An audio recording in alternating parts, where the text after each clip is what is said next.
ప్రేక్షకులకు నమస్కారం. నేను మీ డాక్టర్ పిఎస్ సాగర్.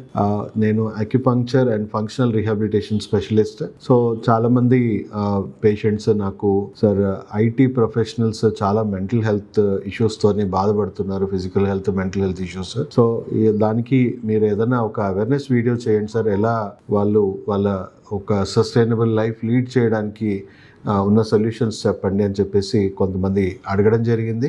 సో దాని మీద ఈరోజు మనం కొంత అవేర్నెస్, కొంత టాపిక్ మనం మాట్లాడబోతున్నాం. So first of all IT professionals వాళ్ళ వర్క్ స్టైల్ చూసుకుంటే హైలీ స్ట్రెస్ఫుల్, అంటే ఫిజికల్గా చాలా తక్కువ ఇన్యాక్టివ్గా ఉంటుంది, మెంటల్గా వాళ్ళు ఎక్కువగా ప్రెషర్ అనేది బిల్డ్ అవుతూ ఉంటుంది. సో వాళ్ళకి వర్క్ ప్రెషర్, వాళ్ళు ఎక్కువగా అనలిటికల్ బ్రెయిన్ వాళ్ళు ఎక్కువగా వాడాల్సింది ఉంటుంది. సో ఎక్కువ స్ట్రెస్కి గురయ్యే అంశాలు, టార్గెట్స్ ఉంటాయి. తర్వాత ఇప్పుడున్న పరిస్థితిలో చాలా మటుకు ఏఐ రావడము, దానివల్ల 100 మంది చేయాల్సిన పని 10 మందికి కుదించుకోవడము. సో చాలా మందికి ఉద్యోగాలు కూడా రిస్క్ ఫ్యాక్టర్స్ అనేవి చాలా పెరిగిపోతుంది. సో ఆ ఉద్యోగాలు కూడా ఒక అన్సర్టనిటీ క్రియేట్ అయ్యి దానివల్ల వాళ్ళకి మెంటల్ ప్రెషర్ అనేది ఎక్కువైపోతుంది. అండ్ వర్క్ ప్రెషర్ ఉంది, మెంటల్గా ఇది ఉంది. దానికి తోడు ఒక మంచి శాలరీస్ ఉండడం వల్ల వాళ్ళకి ఒక లగ్జరీ లివింగ్ అనేది అలవాటు అయిపోయి ఈఎంఐస్ అనే ట్రాప్లో చాలా మంది పడతా ఉన్నారు. ఆ ఈఎంఐ ట్రాప్ వల్ల కూడా ఆల్మోస్ట్ చాలా ఇన్సెక్యూర్, ఎందుకంటే 5 years 10 years 20 years ఈఎంఐస్ కట్టాల్సింది ఉంటుంది. సో సడన్గా జాబ్ ఇన్సర్టనిటీ రావడం వల్ల వాళ్ళ ఈఎంఐస్ కట్టుకోవడము ఇవన్నీ కూడా ఉంటుంది. సో వాళ్ళ ఫిజికల్ హెల్త్, మెంటల్ హెల్త్ చాలా దారుణంగా ఎఫెక్ట్ అవుతా ఉంది. అండ్ దీనికి తోడు ఈ వర్క్ ప్రెషర్ని హ్యాండిల్ చేయలేక కొన్ని రకాల అడిక్షన్స్ కి కూడా, ఆల్కహాల్, స్మోకింగ్, గుట్కా, డ్రగ్స్, దానివల్ల కూడా వాళ్ళకి ఇంకా చాలా హెల్త్ మీద, ఫిజికల్ హెల్త్, మెంటల్ హెల్త్ మీద చాలా దారుణంగా ఎఫెక్ట్ అవుతా ఉంది. వాళ్ళకు ఒక అవేర్నెస్ చాలా అవసరం. How to handle work life balance, ఇవన్నీ ఎలా క్రియేట్ చేసుకోవాలి, మీరు ఫిజికల్ హెల్త్ని, మెంటల్ హెల్త్ని పాడు చేసుకోకుండా ఎలా లైఫ్ లీడ్ చేయాలనేది కొంతవరకు మీకు నేను చెప్పే అవేర్నెస్ పనికొస్తుందని నేను భావిస్తున్నాను. మనం చూసుకుంటే చాలామందికి లేట్ నైట్స్ వర్క్ ఉంటుంది, డే టైంలో పడుకుంటారు, లేట్ నైట్స్ ఇచ్చేస్తారు. కొంతమందికి ఇవి కూడా ఉన్నాయి. సో ఫస్ట్ థింగ్, మన బాడీ ఎలా బిల్డ్ చేస్తుంది, దాని రిక్వైర్మెంట్స్ ఏంటి మనం చూసుకోవాలి. సో ఫస్ట్ మీరు తెలుసుకోవాల్సింది ఏంటంటే, మన బాడీ సెరికార్డియన్ క్లాక్ అనేది ఒకటి ఉందండి. సో ఏ టైంకి పడుకోవాలి, ఏ టైంకి లేవాలి, ఏ టైంకి వర్క్ చేయాలి, ఏ టైంకి తినాలి, ఇవి చాలా చాలా ఇంపార్టెంట్. బాడీకి ఒక టైం టేబుల్ ఉంది. మనకు ఉన్న టైం టేబుల్ దాని మీద రుద్దడం వల్ల డెఫినెట్లీ ఆ ఫిజికల్ హెల్త్, మెంటల్ హెల్త్ మీద దారుణమైన ఇంపాక్ట్ పడుతుంది. సో మన పూర్వీకులు ఈ సెరికార్డియన్ క్లాక్ గురించి వేల సంవత్సరాల నుంచి మనకు చెప్పారు. ఎప్పుడు పడుకోవాలి, ఎప్పుడు తినాలి, ఇవన్నీ కూడా ఎలా తినాలి, ఎలా ఉండాలి అనేది కూడా చెప్పారు. సో దాని మీద కూడా కొంత స్టడీస్ జరిగాయి. 4 నోబెల్ ప్రైజ్ విన్నర్స్ కూడా వచ్చారు. So common cold to cancer ఈ సెరికార్డియన్ బయోరిథమ్స్ని, ఈ టైం టేబుల్ని ఫాలో అవ్వకపోవడం అని చెప్పేసి. సో ఆబ్వియస్లీ మీ వల్ల అయినంత వరకు ఈ సెరికార్డియన్ బయోరిథమ్స్ని మనం మీట్ అయ్యేలాగా మనం ప్లాన్ చేసుకుంటే బాగుంటుందని first thing. Night 9 o'clock to morning 5 o'clock మనకు స్లీప్ అనేది చాలా చాలా important. Minimum 8 hours sleep very important. Day టైంలో కాదండి, డెఫినెట్లీ నైట్ టైమే. నైట్ 9 o'clock నుంచి 5 o'clock మనం పడుకుంటేనే మంచిది. ఎందుకంటే ఆ టైంలోనే మన బాడీ సెల్ఫ్ సర్వీసింగ్ మోడ్లోకి వెళ్తుంది. మన హార్మోన్స్ కానీ, మన సెల్ రీజనరేషన్ కానీ, మన మెటబాలిజం కానీ, బాడీ క్లీనింగ్ కానీ, బ్లడ్ డెవలప్మెంట్ కానీ, ఎన్నో యాక్టివిటీస్ అనేవి మన బాడీ మళ్ళీ self rejuvenation, day to day చేసుకోవాల్సిన మెయింటెనెన్స్ వర్క్ అంతా అదే టైంలో ఉంటుంది. సో ఖచ్చితంగా నైట్ 9 o'clock పడుకోవాలి అంటే ఈవినింగ్ మనము డే మొత్తం కూడా మనం ప్రాపర్ ప్లానింగ్తోనే డెఫినెట్లీ ఉండాలండి.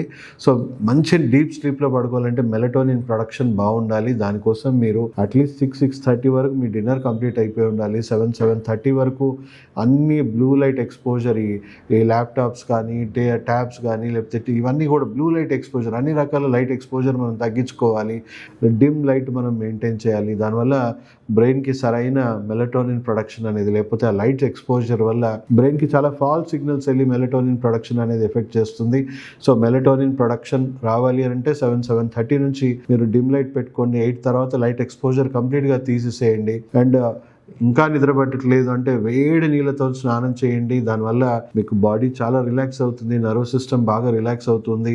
And at the same time అది మీ మెలటోనిన్ ప్రొడక్షన్ కూడా హెల్ప్ అవుతుంది. అండ్ ఏదైనా భగవద్గీతను ఏదైనా మానసిక ప్రశాంతత ఇచ్చే పుస్తకం ఏదున్నా కూడా చిన్న డిమ్ లైట్ పెట్టుకొని, ఇన్ కేస్ మీ బ్రెయిన్ చాలా రెస్ట్లెస్ గా ఉంది, నిద్ర సరిగా పట్టట్లేదు అంటే ఈ హ్యాబిట్స్ అనేవి ఫాలో అవ్వండి. దానివల్ల మీ స్లీప్ సైకిల్ మెల్లిమెల్లిగా కరెక్ట్ చేసుకోండి. టెంపరీగా మరీ ఇబ్బందిగా ఉంటే మెలటోనిన్ సప్లిమెంట్స్ కూడా మీరు వాడుకోవచ్చు. అండ్ ఎర్లీ మార్నింగ్ ఎట్టి పరిస్థితుల్లో 5-5:30కి లేచి కొంచెం ధ్యానము, పూజ అలాంటివి కూడా ఉన్నవాళ్ళు చేసుకోండి. ఎందుకంటే స్టడీస్ ఏం చెప్తున్నాయంటే ఎవరైతే అంటే పూజలు అలాంటివి చేస్తారో, కొంత స్పిరిచువల్గా ఉంటారో వాళ్ళకి అట్లీస్ట్ వాళ్ళ లైఫ్ స్పాన్ 7 years అన్న ఇంప్రూవ్ అవుతుంది, వాళ్ళ మెంటల్ హెల్త్ బాగుంటుంది అనేది. సో పొద్దున్న లేచి కొంచెం ధ్యానమో లేకపోతే అట్లీస్ట్ మెడిటేషనో అలాంటిది చేసుకోండి. డెఫినెట్లీ ఒక 1/2 hour to 40 minutes అన్న సన్ రైజ్ నుంచి ఒక 2 hours లోపు మనకు వచ్చే కిరణాలు చాలా చాలా ఇంపార్టెంట్ అండి. దానివల్ల మన బ్రెయిన్లో, మన గట్లో సెరటోనిన్ లెవెల్స్ బూస్ట్ అవుతుంది, విటమిన్ డి చాలా బూస్ట్ అవుతుంది, ఎముకలు ఉక్కులాగా మారితే అవయవాల పనితీరు చాలా రెగ్యులేట్ అవుతుంది. సో మెంటల్ హెల్త్కి చాలా మేలు చేస్తుంది. సో యోగా, మెడిటేషన్ లాంటివి ఏమైనా చేసుకుంటూ కొంచెం కాటన్ క్లాత్స్, ఎందుకంటే ఎక్కువ సన్ తగలాలి కాబట్టి. అండ్ ఆఫ్టర్ 2 hours తర్వాత వచ్చే సన్ ఏదైతే ఉందో దానికి మీరు ఎంత మినిమల్గా ఎక్స్పోజ్ అవుతే అంత మంచిది. ఎందుకంటే దానివల్ల మీ యూవీ లైట్ తగిలి మన స్కిన్ కానీ మన హెల్త్కి కానీ నెగిటివ్ ఇంపాక్ట్ పడతా ఉంది ఎన్నో రకాలుగా. 7 to 9 breakfast, 12 to 1 lunch. So 6-6:30 వరకు డిన్నర్ చేసుకోండి. అండ్ బ్రేక్ఫాస్ట్, లంచ్కి ఏం తింటే బెటర్ అని చెప్పేసి ఆబ్వియస్లీ ఏ తిన్నా టైమింగ్స్ అనేవి ఫస్ట్ మెయింటైన్ చేయండి. వీలైనంత మటుకు జంక్ ఫుడ్స్ కానీ ప్రాసెస్డ్ ఫుడ్స్ కానీ దూరంగా ఉండండి. హోల్ ఫుడ్స్ తినండి. అంటే న్యాచురల్గా ప్రొడ్యూస్ అయ్యే వెజిటేబుల్స్, యానిమల్ మీట్ ఏదైనా తినండి, కానీ మీరు హోల్ ఫుడ్స్ తినండి. మీకున్న ఆరోగ్యరీత్యా ఉన్న ఇష్యూస్ న్యూట్రిషనిస్ట్ని మీరు కన్సల్ట్ అయ్యి, మీ అంటే కొంతమందికి ఆటో ఇమ్యూన్ డిసార్డర్స్, ఎలర్జీస్ ఇవన్నీ కూడా ఉంటాయి, లాక్టోస్ ఇంటాలరెన్స్, అవి చూసుకొని డెఫినెట్లీ అవి ఎలిమినేట్ చేసుకొని మీకు ఏ ఆరోగ్యకరమైన అవన్నీ మనం చూసుకొని తింటే ఇంకా ఎక్కువ ఆరోగ్యం వస్తుంది. ఇన్ కేస్ కొన్ని ఫుడ్స్ మనకు అనారోగ్యం ఇస్తుంది కాబట్టి అవి మనం తినకుండా ఉండడం better. But obviously normal balanced immunity ఉన్న వాళ్ళు చాలామంది ఉన్నారు, లో ఇమ్యూనిటీ ఉన్న వాళ్ళకి ఒక బ్యాలెన్స్ డైట్ ఫాలో అవ్వండి. జంక్ ఫుడ్స్ వీటికి మాత్రం డెఫినెట్లీ దూరంగా ఉండండి. బికాస్ దాంట్లో హై షుగర్స్ కానీ దాంట్లో ఉన్న టాక్సిక్ కెమికల్స్, ప్రిజర్వేటివ్స్ మీ ఆరోగ్యాన్ని, మీ గట్ హెల్త్ పాడైంది అనుకోండి, మీ గట్ బ్రెయిన్ యాక్సెస్ అంతా కూడా పాడై మీ మెంటల్ హెల్త్ని ఇంకా ఎక్కువ డిస్టర్బ్ చేస్తూ ఉంది. సో ఇంకా ఎక్కువ డ్యామేజ్ చేస్తూ ఉంది. So 7 to 9 breakfast, 12 to 1 lunch, ఇవన్నీ చక్కగా మెయింటైన్ చేయండి.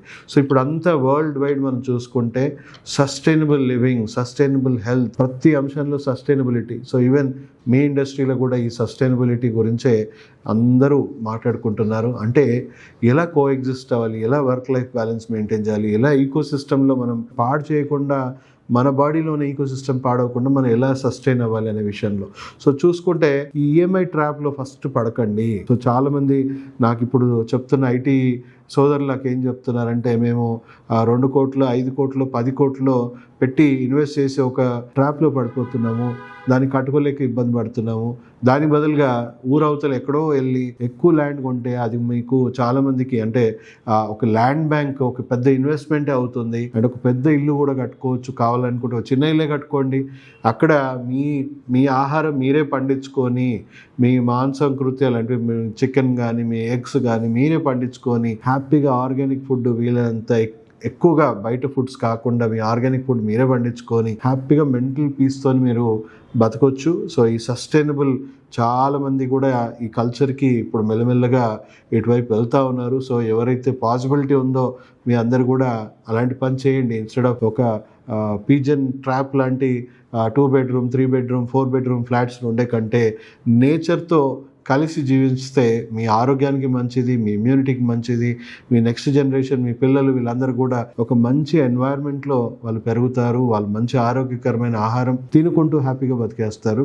సో అలాంటి సస్టైనబుల్ హ్యాబిట్స్ మీరు కూడా ఇండల్ చేసుకోండి. యోగా ఇవన్నీ కూడా పాటిస్తూ ఇలాంటి లైఫ్ స్టైల్ మీరు పాటించండి. ఇన్ కేస్ స్టిల్ నాకు మెంటల్ హెల్త్, ఫిజికల్ హెల్త్ లేదా అడిక్షన్స్ పరంగానో ఫిజికల్ హెల్త్ పరంగానో మీరు డెఫినెట్లీ ఫంక్షనల్ మెడిసిన్ని మీరు ఫాలో అవ్వండి.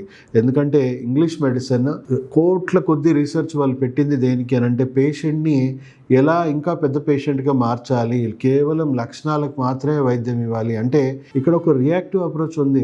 మీరు పూర్తిగా పేషెంట్ అయ్యాకే వెళ్ళాలి. మీ ఆరోగ్యాన్ని మీరు కాపాడుకోవాల్సిన అవసరం లేదు. ఇన్సూరెన్స్తో బతకండి, అష్యూరెన్స్తో బతకండి అనే మోడల్ అండి. సో ఆ మోడల్ని డెఫినెట్లీ ప్రపంచం మొత్తం కూడా ఇప్పుడు రిజెక్ట్ చేస్తూ ఉంది. మీరు కూడా ఈ మోడల్ ట్రాప్ నుంచి మీరు బయటపడండి. సస్టైనబిలిటీ రావాలి అని అంటే అది ఫంక్షనల్ మెడిసిన్ ద్వారా సాధ్యం. సో సెల్ఫ్ హెల్త్ కేర్ నేర్చుకోవాలి. అండ్ మీరు పూర్తిగా ఫంక్షనల్ మెడిసిన్ని ఫాలో అవుతే మొక్క దశలోనే మీకు డెవలప్ అవుతున్న ఇష్యూస్ని, మీ ఫిజికల్ హెల్త్, మెంటల్ హెల్త్ ఇష్యూస్ని మీరు రూట్ నుంచి దాన్ని క్లియర్ చేసుకోవచ్చు. అండ్ ఒకవేళ అది ఒక దీర్ఘకాలిక వ్యాధిలాగా మీకు మారిపోయినా మీకు సర్జరీస్కి వెళ్లకుండా లేదా దీర్ఘకాలికంగా మెడిసిన్స్ వాడకుండా రూట్ నుంచి క్లియర్ చేసుకోవడానికి functional medicine, functional rehabilitation help అవుతుంది. అండ్ వీలైనంత సర్జరీస్ అనేవి అవసరం లేకుండా మనిషికి ఆరోగ్యంగా మెడిసిన్స్ మీద ఆధారపడకుండా మళ్ళీ నార్మల్ లైఫ్ లీడ్ చేయడానికి కూడా మీకు ఈ modern traditional medicine, functional medicine help అవుతుంది. సో ప్రాథమిక చికిత్స నుంచే మీరు ఈ వైద్యాన్ని అడాప్ట్ చేసుకోండి. అడాప్ట్ చేసుకోవడం వల్ల మీరు ఆరోగ్యంగా ఉంటారు ఫిజికల్గా, మెంటల్గా. అండ్ బ్రదర్స్, మీ అందరికీ ఒక మనవి, don't end your life like this. చాలా మంది సూసైడల్ టెండెన్సీస్ క్రియేట్ చేసుకుంటున్నారు, ఈ ప్రెషర్ని బిల్డ్ చేసుకోకుండా. ఇవి లేకుండా మనం బతకలేమా అనేది ఫస్ట్ గుర్తించుకోండి. సూసైడ్ అనేది ఎవరికి సొల్యూషన్ కాదు. ఇంకో స్కిల్ నేర్చుకోండి, ఇంకొక స్కిల్లోకి వెళ్ళిపోండి. ఎన్నో ఉన్నాయి, బతకడానికి ఎన్నో మార్గాలు ఉన్నాయండి. ఒక స్టార్టప్తో స్టార్ట్ అవ్వండి, ఇంకోలాగా లీడ్ చేయండి. ఐటీ తప్ప ఇంకొక మనకి బతికే లేదా అని చెప్పేసి మనము డెఫినెట్లీ అది ఉండకండి. చాలామంది చూస్తున్నారు, చాలామంది ఇన్స్పైరింగ్ వాళ్ళు ఫార్మర్స్గా అవుతున్నారు. ఐటీ ఉద్యోగం మానుకొని నాకు ఈ ర్యాట్ రేస్ నుంచి నేను బయటికి వెళ్ళిపోవాలనుకుంటున్నాను సార్ అని చెప్పేసి వాళ్ళు ఆర్గానిక్ ఫార్మింగ్ వైపు రకరకాలు డిఫరెంట్ వేస్ ఎక్స్ప్లోర్ చేస్తున్నారు. వాళ్ళు వాలంటీర్గా వెళ్ళిపోతూ ఉన్నారు. సో డెఫినెట్లీ లైఫ్ అందరికీ ఒక పూల పానపైతే కాదండి.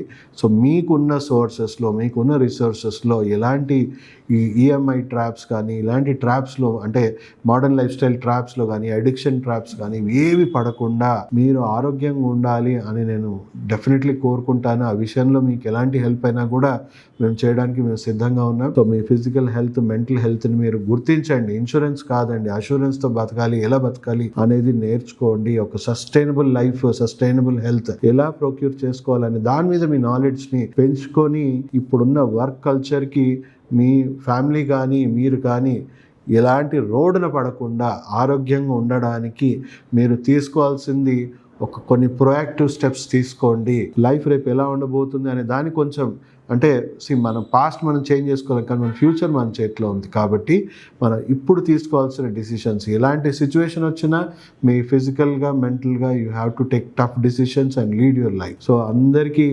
మళ్ళీ మీరు మంచి ఆరోగ్యంతో ఉండాలని కోరుకుంటూ మా ఐటీ మిత్రులందరూ you are doing great service to the nation's economy and for yourself also. మీ కాంట్రిబ్యూషన్ని మేము ఎప్పుడు కూడా గుర్తుపెట్టుకుంటాము. అండ్ ఇంకా నేషన్కి మీ కాంట్రిబ్యూషన్ చాలా అవసరాన్ని గుర్తుపెట్టుకోండి.